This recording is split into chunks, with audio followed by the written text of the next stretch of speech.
Assalamualaikum warahmatullahi wabarakatuh. Perkenalkan, nama saya Maman Sureman. Saya berasal dari kelompok satu. Di sini saya akan membacakan pengimplementasian konsep manajemen bisnis. Nah, di sini ada nama-nama kelompok-kelompok dari kelompok saya. Nah, di sini saya akan membahas topiknya itu studi kasus perusahaan yang berhasil dan gagal dalam mengimplementasikan konsep manajemen bisnis. Nah, apa itu konsep manajemen bisnis, perusahaan yang berhasil, dan perusahaan yang gagal? Manajemen bisnis adalah ilmu tentang bagaimana mengelola dan mengorganisasi sebuah aktivitas bisnis, mulai dari keuangan, operasional, pemasaran, hingga sumber daya manusia. Nah, di sini ada beberapa aspek menurut Giorgio Robert Terry, yaitu ada 4 aspek. Pertama itu perencanaan, atau dalam bahasa Inggris bisa disebut juga dengan planning, merupakan langkah awal dalam aktivitas bisnis. Nah, yang kedua itu ada pengorganisasian. Setelah perancangan bisnis kamu matang, langkah selanjutnya yakni perorganisasian, atau di dalam bahasa Inggris organizing, sehingga dapat memudahkan bagian tugas. Pelaksanaan atau actuating dalam bahasa Inggrisnya merupakan usaha untuk menggerakkan anggota kelompok dalam organisasi sehingga mereka berkeinginan dan berusaha untuk mencapai tujuan yang telah direncanakan. Nah, yang keempat itu adalah pengawasan, yaitu fungsi pengendalian, atau dalam bahasa Inggrisnya itu controlling, ditunjukkan agar perusahaan dapat mengevaluasi kinerja dan sumber daya yang mereka punya sehingga kesalahan yang telah terjadi tidak terulang di kemudian hari. Nah, di perencanaan yang perlu diterapkan untuk menjelaskan manajemen bisnis tidak sulit. Ini dia list perencanaan yang jika dilakukan berarti salah satu unsur manajemen bisnis sudah dijalankan. Pertama itu, tentukan tujuan perusahaan dan target bisnis. Yang kedua, menyusun strategi untuk mencapai tujuan. Yang ketiga, menentukan sumber daya yang dibutuhkan. Yang keempat, menetapkan standar kerja untuk mencapai tujuan. Nah, di sini ada perusahaan yang berhasil mengimplementasikan konsep manajemen bisnis.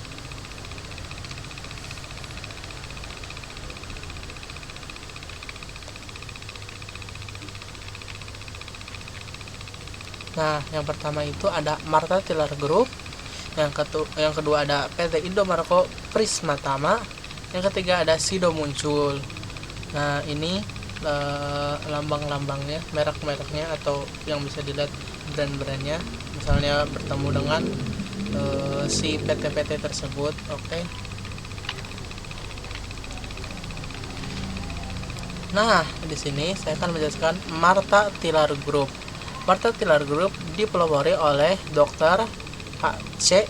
Martha Tiller pada tahun 1970 dengan membuka sebuah salon kecantikan Martha di kediaman orang tuanya, Yakob Handana, di Jalan Kusuma Atmaja nomor 47 Menteng di Jakarta Pusat. Kini Martha Tiller Group terdiri atas, yang pertama itu ada PT Martina Berto Tbk, yaitu perusahaan pemasaran dan produksi. Yang kedua ada PT CD Vindo, yaitu perusahaan produksi dan maklon. Yang ketiga ada PT SAI Indonesia, yaitu perusahaan distributor dan logistik. Yang keempat ada PT Martha Beauty Gallery, yaitu sekolah dan pendidikan kecantikan Puspita Martha International School. Yang kelima ada PT Cantika Puspa Pesona, yaitu perusahaan jasa spa dan salon termasuk usaha waralaba. Yang keenam itu PT Creative Style Mandiri, yaitu perusahaan agensi periklanan. Yang ketujuh ada PT Kreasi Boga Primatama, yaitu perusahaan penyedia tenaga kerja.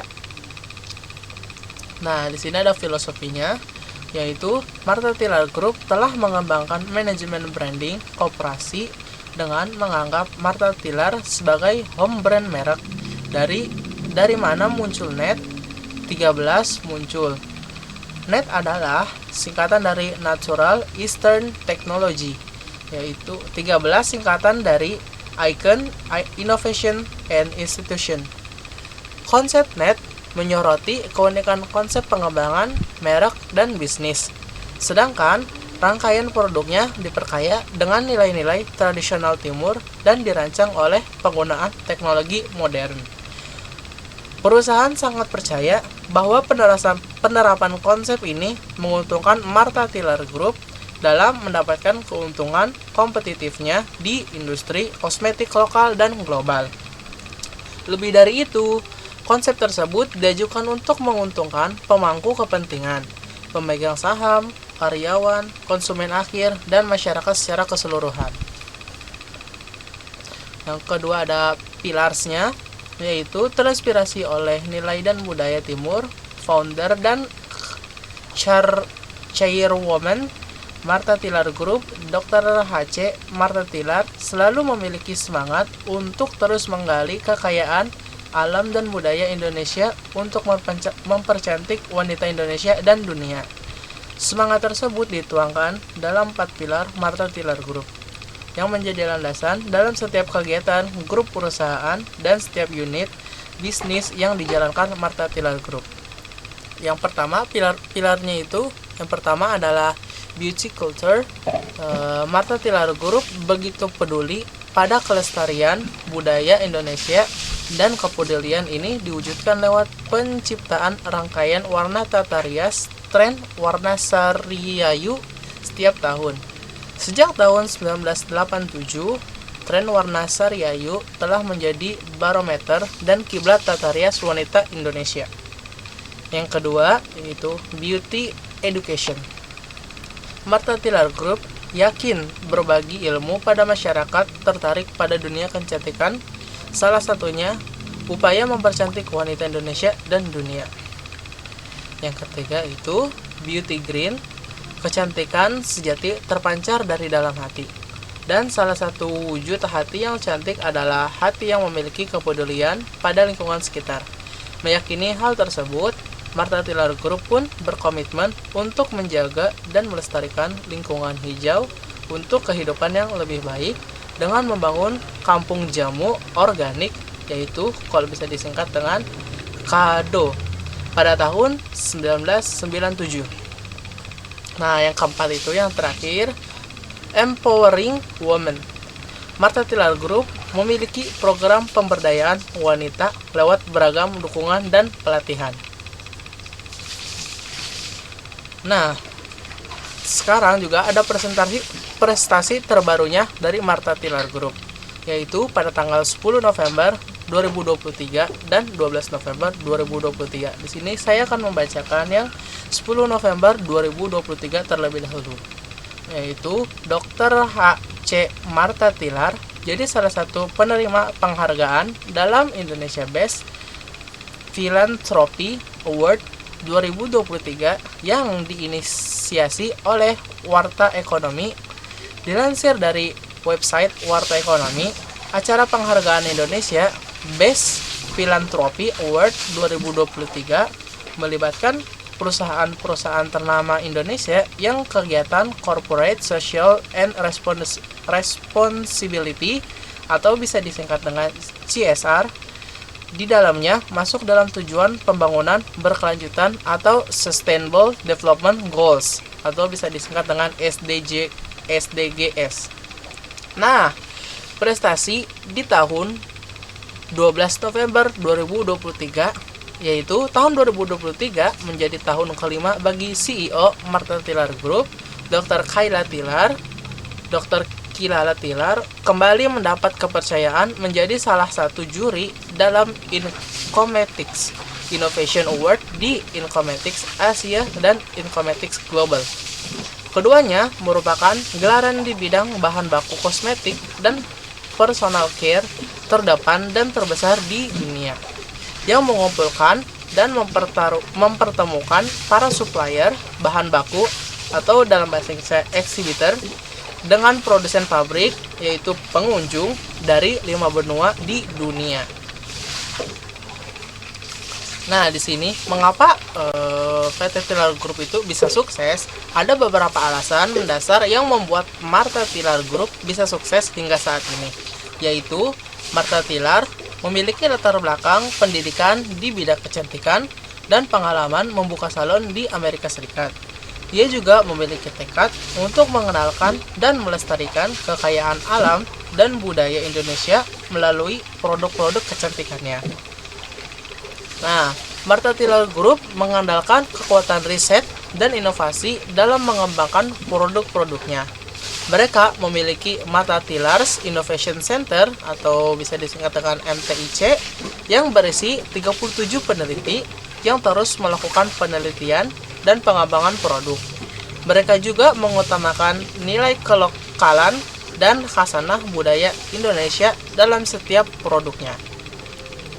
Martha Tilar Group juga memiliki merek-merek kosmetik, perawatan tubuh, spa, dan jamu yang dikenal hingga mancanegara seperti Sari Ayu, Biokos, Caring Colors, PAC, Dwi Sri Spa, dan jamu Martha Tilar. Mereka juga memiliki jaringan distribusi yang luas dan strategis, baik di dalam negeri maupun di luar negeri. Nah, yang kedua itu ada Sido Muncul. Nah, Sido Muncul itu mengawali usaha sebagai pemilik pemerah susu terbesar bernama Melkray di Ambarawa, Kabupaten Semarang, Jawa Tengah. Disinilah titik awal perjalanan usaha pasangan suami istri Bapak Sim Thiam Hie di tahun 28 Januari 1897 sampai dengan 12 April 1976 dan Ibu Rahmat Susilstio pada tahun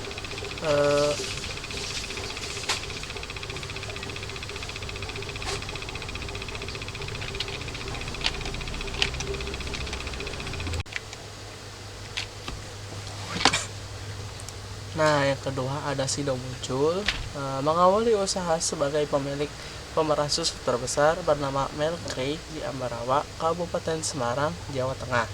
Disinilah titik perjalanan usaha pasangan suami istri Bapak Sim Thiam Hie yang lahir pada tanggal 28 Januari tahun 1897 dan 12 April 1976, dan Ibu Rahmat Sulistyo yang lahir pada tanggal 13 Agustus 1897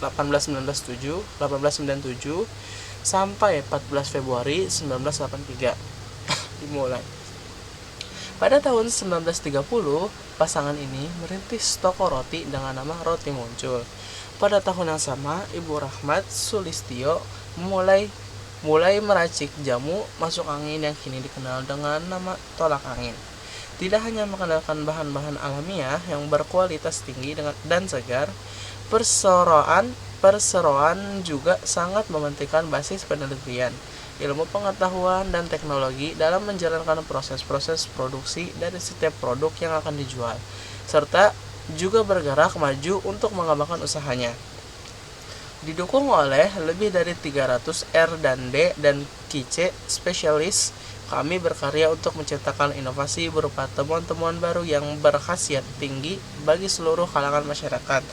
Oleh karena itu, perseroan telah melengkapi pabriknya dengan berbagai fasilitas pendukung yang memenuhi standar farmasi. Beberapa fasilitas tersebut antara lain laboratorium yang bersertifikasi ISO atau International Standard Organization 17025 serta fasilitas produksi berstandarisasi CPOB dan CPOTB. Kualitas dan keamanan produk. Pemeriksaan bahan awal memastikan bahwa bahan awal untuk produksi memenuhi spesifikasi yang telah ditetapkan untuk identitas bahan, kualitas bahan, dan keamanannya. Adapun pemeriksaan bahan awal meliputi organoleptis, zat aktif, cemaran mikroba aflatoksin, cemaran logam berat, cemaran bahan haram melalui pemeriksaan DNA babi. Selain itu, juga untuk bahan pengemas dilakukan pemeriksaan ukuran kemasan, berat kemasan, ketebalan kemasan, dan desain kemasan. In proses control atau bisa disingkat IPC memastikan bahwa tahapan-tahapan proses produksi telah dilaksanakan sesuai dengan prosedur yang telah ditetapkan. Pengawasan selama proses produksi in process control atau bisa disingkat dengan IPC meliputi pemeriksaan organoleptik yang meliputi warna, bau, dan rasa. Pemeriksaan pH, kadar air, Brix, viskositas, dan waktu hancur. Yang ketiga, pemeriksaan zat aktif. Yang keempat, pemeriksaan sarana penunjang yang meliputi lingkungan produksi air maupun peralatan produksi. Pemeriksaan selama pengemasan sekunder akhir meliputi pengecekan kodifikasi pada inner box, jumlah saset dalam inner box atau outeral, dan kodifikasi pada box. Pemeriksaan cemaran mikroba, aflatoksin, cemaran logam berat.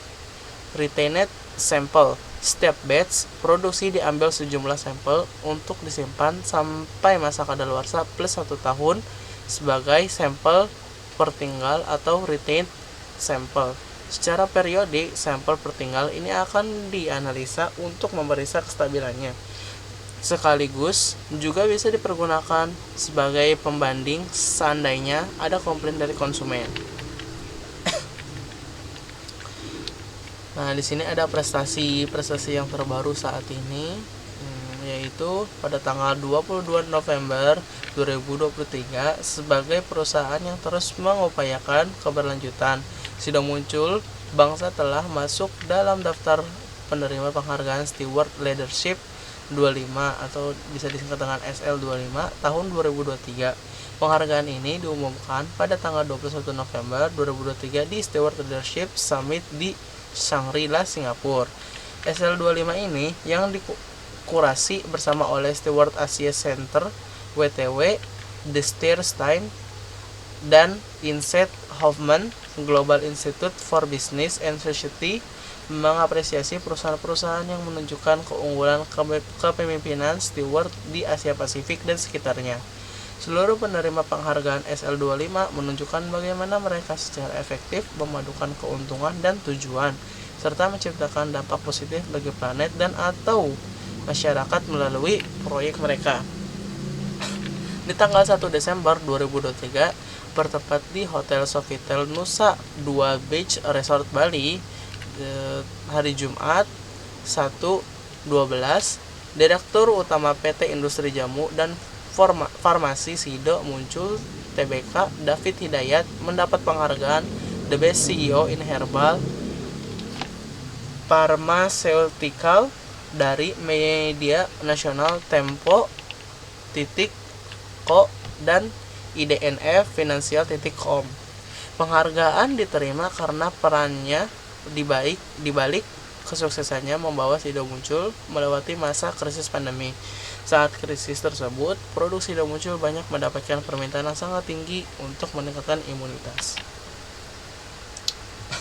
Nah, mengapa produk ini bisa sukses? Ada beberapa faktor yang membuat Sido Muncul bisa sukses hingga saat ini, yaitu kreativitas dan inovasi.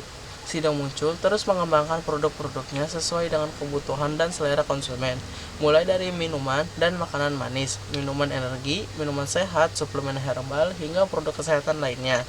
Yang kedua yaitu kecepatan eksekusi. Sido Muncul memiliki organisasi yang efisien dan responsif, sehingga dapat mengambil keputusan dan tindakan yang tepat dan cepat dalam menghadapi persaingan dan perubahan pasar.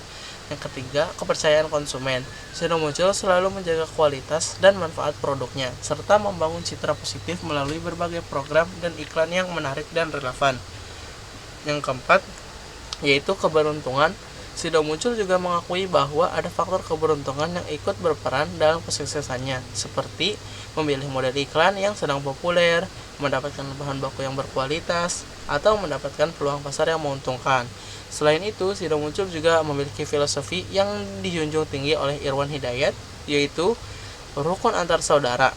Irwan mengatakan bahwa kunci utama mempertahankan bisnis keluarga ini hingga 3 generasi adalah menjaga hubungan baik dan harmonis antara anggota keluarga, serta saling menghormati dan mendukung.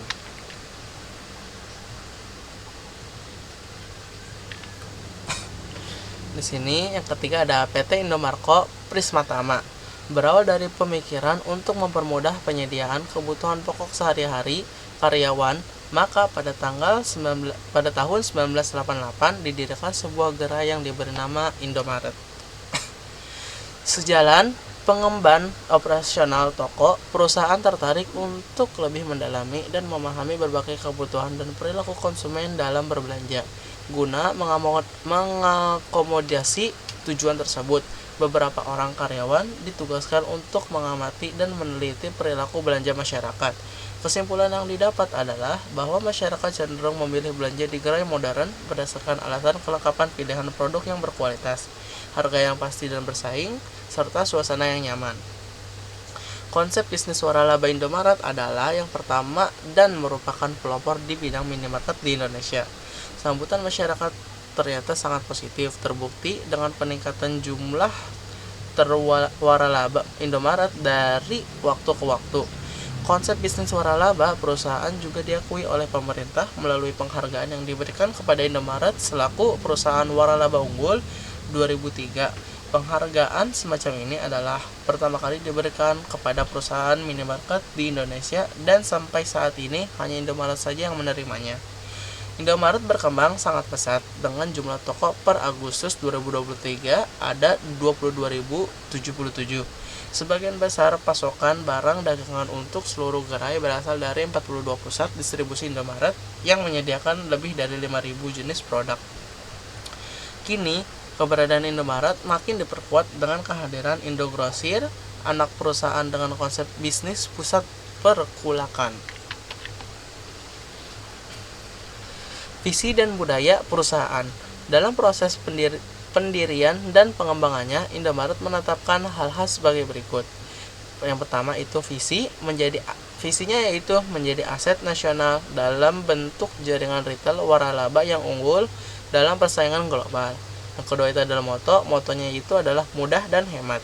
Yang ketiga itu ada budaya, yaitu budayanya itu menjunjung tinggi nilai-nilai kejujuran, kebenaran dan keadilan, kerjasama kelompok, kemajuan melalui inovasi yang ekonomis, serta mengutamakan kepuasan konsumen. Nah, yang terakhir itu esensi, yaitu pendekatan dengan senyuman yang tulus untuk membangun hidup yang lebih baik. Nah, di sini juga ada layanannya. Pertama itu ada iPayment, iTicket, token atau voucher mereka menjualnya.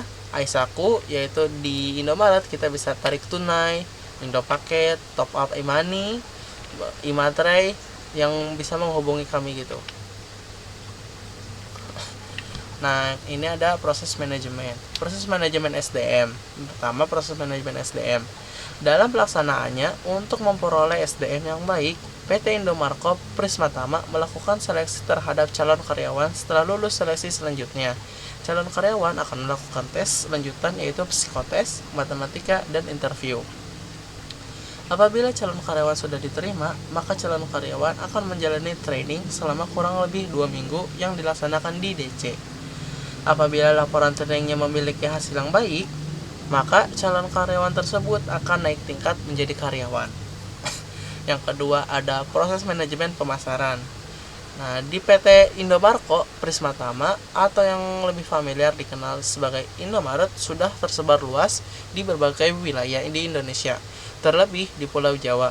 Hal ini merupakan salah satu strategi pemasaran yang dilakukan oleh Indomaret, yaitu dengan menempatkan gerai di daerah pemukiman, sekolah, kantor, SPBU, stasiun, dan jalan-jalan yang sering dilalui oleh kendaraan.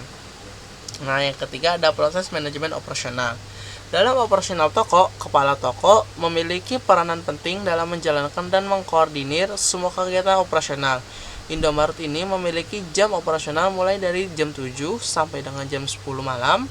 Proses manajemen sistem informasi strategik PT Indomarko Prismatama atau Indomaret menggunakan growth strategy dengan meningkatkan kualitas dari produk melalui sistem informasi. Sistem teknologi informasi di setiap point of sales atau bisa disingkat dengan POS, outlet Indomaret mencangkup sistem penjualan, persediaan, dan penerimaan barang. Nah, di sini masih ada proses manajemennya, yaitu proses manajemen sistem pengendalian. Dalam PT Indomarko Prismatama, semua departemen saling berkesinambungan satu sama lain, tidak dipisahkan. Apabila salah satu departemen mengalami kendala, dampaknya akan sangat berpengaruh pada semua departemen. Jadi semua departemen harus berjalan selaras sesuai dengan budaya perusahaan. Di sini ada proses manajemen audit. Indomaret menetapkan bahwa semua proses audit yang telah dilakukan harus didokumentasikan. Berdasarkan pembahasan yang sebelumnya mengenai proses manajemen, PT Indomarko Prismatama atau bisa kita bilang Indomaret dapat disebutkan bahwa PT Indomaret memiliki SDM yang baik karena dalam proses rekrutmen karyawan diberikan training atau pelatihan terlebih dahulu. Strategi pemasaran yang dilakukan juga cukup efektif karena Indomaret menerapkan strategi charm pricing juga promo mingguannya yang berjalan secara efektif dan efisien. Indomaret memiliki standar pelayanan yang cukup tinggi sehingga konsumen akan nyaman dalam berbelanja di Indomaret. Nah, mengapa PT Indomarko bisa sukses? Nah, di sini ada beberapa contoh, yaitu memahami kebutuhan dan perilaku konsumen dalam berbelanja sehingga dapat menyediakan produk dan layanan yang sesuai dengan harapan mereka. Menempatkan gerai di lokasi strategis seperti daerah pemukiman, sekolah, kantor, SPBU, stasiun, dan jalan-jalan yang sering dilalui kendaraan. Melakukan ekspansi secara terus-menerus hingga memiliki lebih dari 7.868 gerai di berbagai wilayah Indonesia. Mengembangkan strategi pemasaran yang inovatif seperti mengakses pendapatan alternatif dari iklan, jasa pengiriman, pembayaran, dan lain-lain, menjunjung tinggi nilai-nilai kejujuran, kebenaran, keadilan, kerjasama kelompok, kemajuan melalui inovasi, dan kepuasan konsumen. Menjalankan manajemen yang baik di berbagai aspek seperti sumber daya manusia, keuangan, operasional, sistem informasi, sistem pengendalian, dan audit. Berpartisipasi dalam berbagai aksi sosial dan penggalan dana kemanusiaan sehingga menunjukkan tanggung jawab sosial perusahaan. Nah, kalau tadi kita telah membacakan perusahaan yang berhasil. Nah, di sini di kelompok kita juga akan membacakan perusahaan yang gagal mengimplementasikan konsep manajemen bisnis. Yang pertama itu ada PT Kodak dan kedua itu ada Motorola. Nah, di PT Kodak ini sebuah perusahaan asal Amerika yang memproduksi berbagai macam produk yang terkait dengan fotografi analog. Perusahaan ini berkantor pusat di Rochester, New York, dan didaftarkan sebagai sebuah badan hukum di New Jersey. Kodak didirikan oleh George Eastman dan Henry A. Strong pada tanggal 23 Mei 1892 selama sebagian besar abad ke-20. Kodak cukup mendominasi di segmen film fotografi. Perusahaan ini sangat mendominasi hingga tagline-nya, yakni momen Kodak, menjadi leksikon umum untuk mendeskripsikan kejadian pribadi yang layak untuk dikenang. Kodak mulai mengalami kesulitan keuangan pada akhir dekade 1990-an karena turunnya penjualan film fotografi dan kelambatan Kodak dalam beralih ke fotografi digital. Padahal Kodak lah yang mengembangkan kamera digital mandiri pertama. Sebagai bagian dari strategi transformasi, Kodak mulai fokus pada fotografi digital dan pencetakan digital, serta berupaya untuk menghasilkan pendapatan melalui litigasi paten.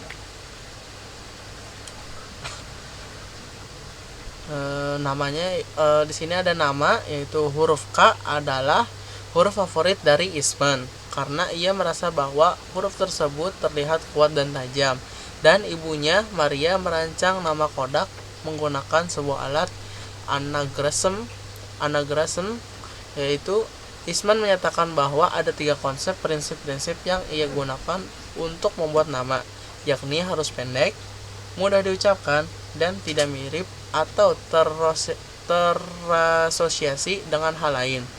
Menurut sebuah iklan pada tahun 1920, nama Kodak disusun dari huruf di abjad untuk memenuhi persyaratan merek dagang. Nama tersebut juga pendek dan merdu agar mudah diingat oleh masyarakat. Kompetisi dengan Fujifilm. Fujifilm asal Jepang masuk ke Amerika Serikat. melalui Fuji Photo Film USA dengan harga film yang lebih murah, tetapi yakin bahwa masyarakat Amerika akan tetap memakai produknya. Fujifilm lalu berhasil menjadi film resmi dari Olimpiade Los Angeles tahun 1984 sehingga membuat Fujifilm makin eksis di Amerika Serikat. Fujifilm kemudian membuka sebuah pabrik film di Amerika Serikat. Pangsa pasar Fujifilm pun naik dari 10% pada awal dekade tahun 1990-an menjadi 17% pada tahun 1997 berkat strategi pemasaran yang agresif. Fujifilm lalu berekspansi ke segmen profesional dengan menjual film transparan khusus seperti Velvia dan Provia untuk bersaing langsung dengan produk profesional andalan Kodak yakni Kodachrome. Felicia dan Provia menggunakan mesin pemrosesan E6 yang lebih ekonomis dan dapat dijumpai di sebagian besar laboratorium pemrosesan. Sementara Kodachrome memerlukan mesin pemrosesan khusus. Film negatif buatan Fujifilm kemudian juga terbukti lebih cepat dengan struktur bulir yang lebih rapat. Nah, di sini ada bulan dan tahun-tahunnya. Jadi di bulan Januari tahun 2012, Kodak mengajukan perlindungan kebangkrutan bab 11 di Pengadilan Niaga New York Selatan. Tidak lama kemudian, Kodak mengumumkan bahwa mereka akan berhenti memproduksi kamera digital, kamera video saku, dan bingkai foto digital agar dapat lebih fokus pada bisnis pencitraan digital korporat. Walaupun begitu, kamera digital bermerek Kodak masih bisa dijual oleh JK Imaging yang telah menjalin perjanjian dengan Kodak. Yang kedua di sini ada bulan Agustus tahun 2012. Kodak mengumumkan niatnya untuk menjual bisnis fotografi, pemindai, komersial, dan kiosnya sebagai bagian dari upaya untuk keluar dari kebangkrutan. Namun, Kodak tetap mempertahankan bisnis film gambar bergeraknya. Di sini ada bulan Januari 2013. Pengadilan menyetujui pendanaan agar Kodak dapat keluar dari kebangkrutan pada pertengahan tahun 2013.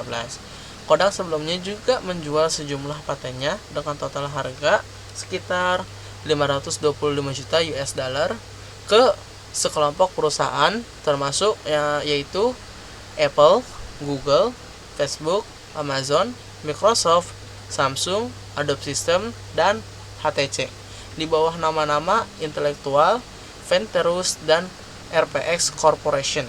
Nah, di sini pada tanggal 3 bulan September tahun 2013, perusahaan ini berhasil keluar dari kebangkrutan setelah mengurangi liabilitas dan menjual sejumlah bisnisnya. Bisnis pencitraan terpersonalisasi dan pencitraan dokumen dari perusahaan ini kini juga menjadi bagian dari Kodak Alarsis, sebuah perusahaan terpisah yang dimiliki oleh dana pensiun Kodak asal Britania Raya. Nah, mengapa perusahaan itu gagal? Kodak terlalu fokus pada bisnis film dan pencetakan foto yang merupakan sumber utama pendapatannya dan tidak mau mengorbankan produk intinya untuk beralih ke kamera digital. Kodak sebenarnya sudah menemukan kamera digital pertama pada tahun 1975, tetapi tidak dimanfaatkannya penemuannya karena khawatir akan mengancam bisnis filmnya. Yang kedua itu, Kodak kalah bersaing dengan perusahaan lain yang lebih cepat dan inovatif dalam mengembangkan dan memasarkan produk digital seperti Sony, Canon, dan Fujifilm. Yang ketiga itu ada Kodak mengalami masalah manajemen, strategi, dan ekosistem yang tidak mendukung transisi ke era digital. Yang keempat yaitu Kodak mengalami krisis likuiditas, yaitu yang akut setelah para vendor dan penyedia jasa menuntut pembayaran yang lebih cepat dan menghentikan pengiriman barang dan layanan.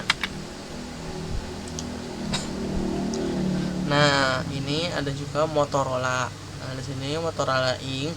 dulu adalah sebuah perusahaan telekomunikasi multinasional yang berkantor pusat di Schaumburg, Illinois, Amerika Serikat. Setelah merugi sekitar 4,3 miliar US dollar mulai tahun 2007 hingga 2009, perusahaan ini dibagi menjadi dua perusahaan publik independen, yakni Motorola Mobility dan Motorola Solutions pada tanggal 4 Januari 2011. Motorola Solutions secara umum dianggap sebagai penerus langsung dari Motorola Inc. Karena dalam skema pembagiannya, Motorola Mobility lah yang dipisah dari Motorola Inc. Motorola Mobility kemudian diakuisisi oleh Lenovo pada tahun 2014. Motorola merancang dan menjual peralatan jaringan nirkabel seperti transceiver, stasiun seluler, dan penguat sinyal. Produk jaringan penyiar dan rumah buatan Motorola meliputi set-top box, perekam video digital, dan peralatan jaringan yang digunakan untuk memungkinkan penyiaran video, teleponi, komputer, dan televisi resolusi tinggi. Divisi perangkat telepon nirkabel dari Motorola merupakan pelopor di bidang telepon seluler. Juga dikenal sebagai sektor komunikasi pribadi sebelum tahun 2004. Divisi tersebut mempelopori telepon seluler dengan Dynatek, telepon tutup dengan Microtek, dan telepon lipat dengan Startek pada pertengahan dekade 1990-an. Sejarah Motorola. Motorola memulai sejarahnya di Chicago, Illinois dengan nama Galvin Manufacturing Corporation di 847 West Harrison Street pada tahun 1928 saat dua bersaudara, Paul V. dan Joseph E. Galvin, membeli peralatan produksi dan pabrik eliminator baterai Milk Stairway Battery Company yang bangkrut di sebuah lelang dengan harga 750 US dollar. Galvin Manufacturing Corporation pun mulai beroperasi di bagian kecil dari sebuah gedung yang disewakan. Galvin Manufacturing mengawali bisnisnya dengan modal sebesar 565 US dollar dan 5 orang pegawai. Pada 1 minggu pertama, total gaji yang harus dibayar oleh Galvin Manufacturing mencapai 63 US dollar. Nah, di sini Motorola ada masa kejayaannya juga. Nah, pada tahun 1991, Motorola mencatat sejarah baru dengan berhasil menciptakan telepon seluler digital berbasis platform GSM. Sejak saat itu, Motorola terus menghasilkan dan meluncurkan berbagai jenis telepon seluler. Motorola terus memproduksi dan merilis berbagai varian telepon genggam. Dari sekian banyaknya varian yang diproduksi, yaitu Razr V3 menjadi model yang paling terkenal. Bodinya berbahan logam dan desainnya sangat futuristik, berbentuk flip atau lipat. Tambahannya, model lipat ini begitu fantastis dan menarik sehingga banyak pesaing yang meniru desain serupa, termasuk dua brand ponsel asal Korea Selatan, Samsung dan LG. Namun, persepsi tentang ponsel lipat tetap melekat pada Razr V3 yang sukses mengantarkan Motorola ke puncak kejayaannya. Motorola berada di puncak kejayaannya sebagai produsen ponsel yang inovatif dan populer dengan jangkauan pasar yang luas di seluruh dunia. Nah, di sini masa kejatuhannya Motorola. Motorola mengalami kejatuhan karena persaingan yang ketat pada tahun 2008. Perusahaan ini menghadapi persaingan yang semakin ketat dari pesaingnya, terutama dari produsen ponsel cerdas seperti Samsung dan Apple yang menguasai pasar. Selain itu, perubahan tren pasar yang cepat dan permintaan konsumen yang berubah-ubah juga menjadi tantangan tersendiri bagi Motorola. Pada saat yang sama, keputusan strategis yang kurang tepat dan kurangnya inovasi yang revolusioner menyebabkan perusahaan ini kehilangan momentum. Motorola mulai kehilangan pangsa pasar dan mengalami penurunan dalam penjualan yang berakibat pada tekanan keuangan dan rekonstruksi perusahaan. Mereka merugi selama 3 tahun berturut-turut, harga sahamnya juga anjlok. Bayangin aja, masa dari Oktober 2006 harga sahamnya masih berkisar 107 US dollar, tapi pada Maret 2009 turun menjadi 13 US dollar saja.